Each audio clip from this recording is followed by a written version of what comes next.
your dressing, your materialistic achievements, your property,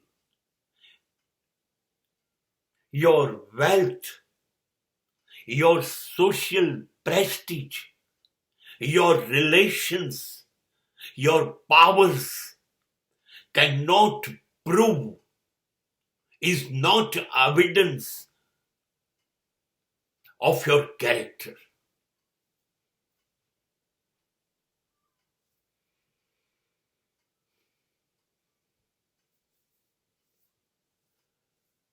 ₹5,000 metre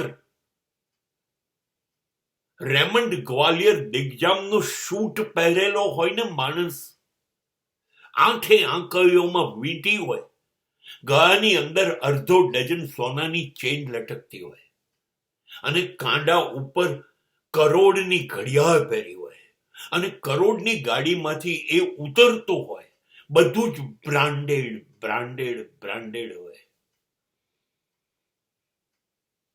અને એની આજુબાજુના લોકો કહેતા હોય એમનો વટ છે, સમાજમાં એમની આબરૂ પ્રતિષ્ઠા ગજબ છે, એમની તાકાત એટલી બધી છે, એ ધારે એ કરી શકે.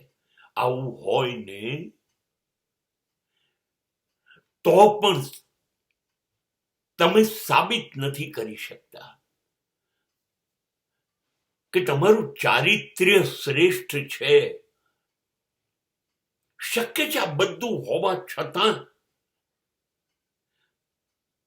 તમારી વિચારસરણી નાલાયક હોય, તમારી અંદર શૈતાન જીવતો હોય, હલકતે હોય, નીચ વિચાર વૃત્તિ વર્તન એ વારે ઘડીએ તમારા જીવનમાં ડોકિયા કરતું હોય, તમે આ બધી વસ્તુથી છુપાવતા હોય, આવું બને.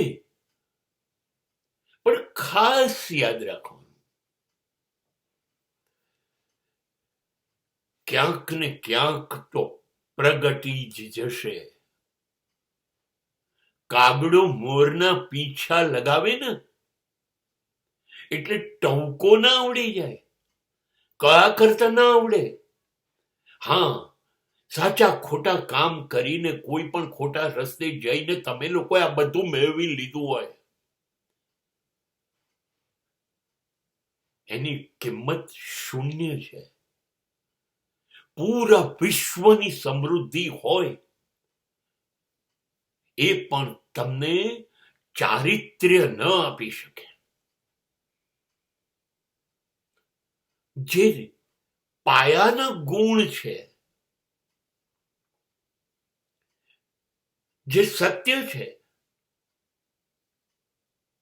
જે ન્યાય છે, જે નીતિ છે,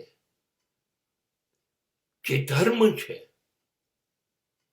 એ બધાને આ બધી વસ્તુઓની જરૂર જ નથી.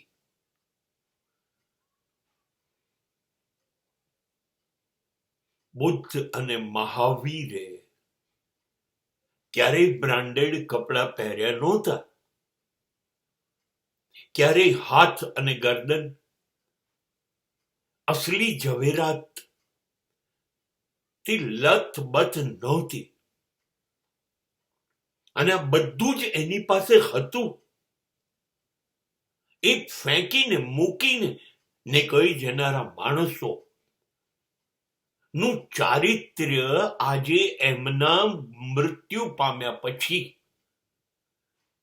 2-3 હજાર વર્ષે પણ સમાજ સ્વીકારે છે.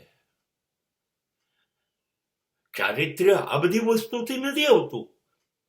આ બધી જ વસ્તુઓ બાદ થઈ જાય પછી જે બચે છે ને એ ચારિત્ર્ય છે.